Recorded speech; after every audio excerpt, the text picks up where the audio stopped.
मैनपुरी के थाना अलाउ क्षेत्र के ग्राम नगला लालबन में बीते 17 मार्च को शौच क्रिया करने के लिए गई युवती की गोली मारकर हत्या कर दी गई।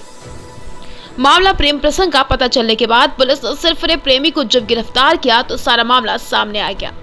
सिरफिरे प्रेमी ने पुलिस के सामने सब कुछ उगल दिया कि उसने ही उसे गोली मारकर उसे मौत के घाट उतारा, क्योंकि वो नहीं चाहता था कि वो किसी और से शादी करे। मैनपुरी के थाना अलाउ क्षेत्र के ग्राम लालमन का मामला है। इस गांव की रहने वाली एक युवती का प्रेम प्रसंग गांव के ही शादीशुदा 2 बच्चों के पिता से चल रहा था। दोनों के प्रेम प्रसंग की भनक परिजनों को इसलिए नहीं हो सकी थी क्योंकि वो विवाहित होते हुए भी दोनों एक परिवार में बड़े अच्छे संबंध थे, जिसके चलते दोनों प्रेमी प्रेमिका के बीच प्रेम प्रसंग चलता रहा। जब युवती की शादी तय हो गई तो सिरफिरे प्रेमी ने उसे शादी न करने के लिए दबाव बनाया। युवती ने उसकी बात नहीं मानी तो 17 मार्च को जब सुबह शौच के लिए गई, वहीं घात लगाए बैठे सिरफिरे प्रेमी ने तमंचा से गोली मारकर उसकी हत्या कर दी और फरार हो गया।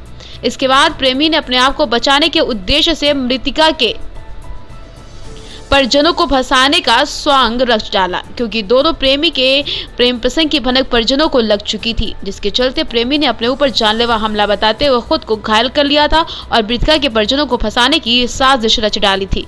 पुलिस ने संबंध में बारीकी से जांच पड़ताल करते हुए आखिरकार प्रेमी को गिरफ्तार करते हुए उसे कब्जे में लेकर 315 बोर, एक देसी तमंचा, एक मोबाइल फोन और एक स्प्लेंडर मोटरसाइकिल बरामद की। साथ ही खाली डिब्बे के अलावा कारतूस भी बरामद किए हैं।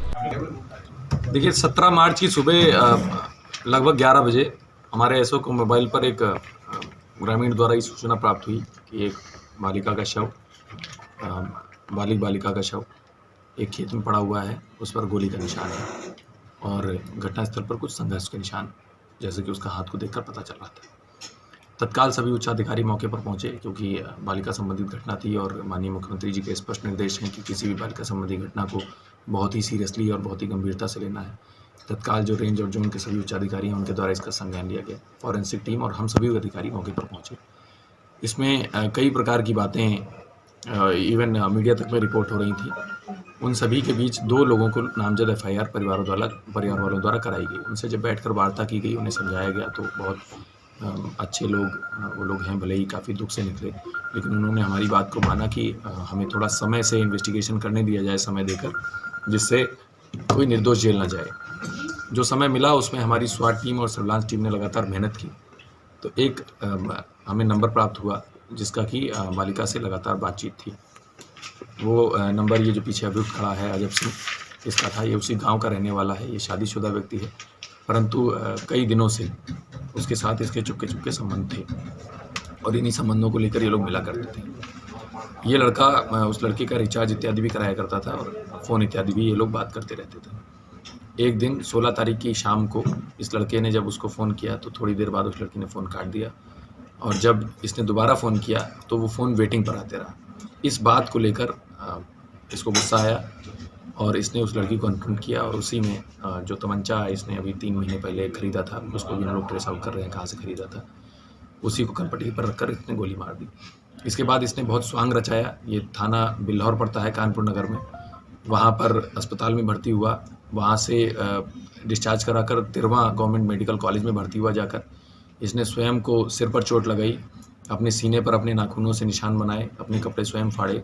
कई लोगों को इसने गुमराह किया। बीच में बहुत ही 2 अच्छे लड़के इसे कानपुर मिले, उन्होंने इसे कोल्ड ड्रिंक पिलाई, समोसा खिलाया। इसकी हालत देखते हुए इसे हॉस्पिटल तक छोड़ा, परंतु इसने उन्हें गुमराह किया और उनकी भलाई का नाजायज़ फ़ायदा इसने उठाया और इसने सभी को गुमराह करते हुए एक स्वांग रचा। डॉक्टरों को इसने बताया कि हमारा ऐसे हमको मार पीट कर ओमनी गाड़ी में ये लोग डाल कर ले गए थे। इसने लड़की के भाइयों पर आरोप लगाने की कोशिश की, परंतु इसने जो बताया कि ओमनी गाड़ी तो हमारी स्वाट टीम को तत्काल लगाया गया और जो चौराहे पड़ते हैं जिन पर कि अभी आप लोग को ज्ञात होगा कि जनपद मैनपुरी में काफ़ी सारे CCTV लगवाए गए हैं, तो उसी एक CCTV में जो चौराहे पर लगा हुआ है उसको 5 बजे से 6 बजे तक बीच में हमने देखा तो कोई ओमनी गाड़ी निकलती नहीं नजर आई। और कुछ और तथ्य जो इसके द्वारा बताए जा रहे थे वो घटनास्थल से मेल नहीं खा रहे थे, तो उनके आधार पर जब इससे पूछताछ हुई तो इसने घटना का कबूल किया है। तमंचा हमें जो एक्चुअल तमंचा है वो बरामद कराया है। इसके मोबाइल का जिससे बात होती थी वो मोबाइल इसने कहीं नहर में फेंक दिया है, वो नहीं प्राप्त हो पाया, तो हम लोगों ने डिब्बा रिकवर किया है जिससे कि वो IMEI जो है विवेचना में शामिल की जाएगी, जिससे कि इसको सज़ा हो और जो इस प्रकार का जघन्य कृत्य इसने किया है, चूँकि यह एक घर का मामला था, इसमें कोई पहले से हमारे पास इनपुट नहीं हो सकता था। अन्य चीज़ों में हम लोग पहले से इनपुट करते हैं। कतिपय ट्वीट भी किए गए।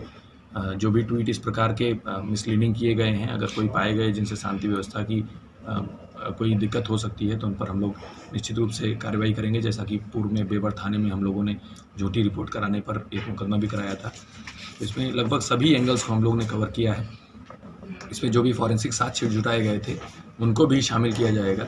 और अभी जनपद में जो प्रोसिक्यूशन का अभियान चल रहा है, उसी में इसको डालकर इसको तत्काल सजा कराने का प्रयास किया जाएगा, जिससे जो बालिका संबंधी अपराध जो बिल्कुल छुपे हुए हैं, जिनकी सूचना पुलिस को कतई भी नहीं मिल सकती पहले से, उन पर भी रोक लगाने का प्रयास किया जाएगा। धन्यवाद। ब्यूरो रिपोर्ट, तेजस खबर।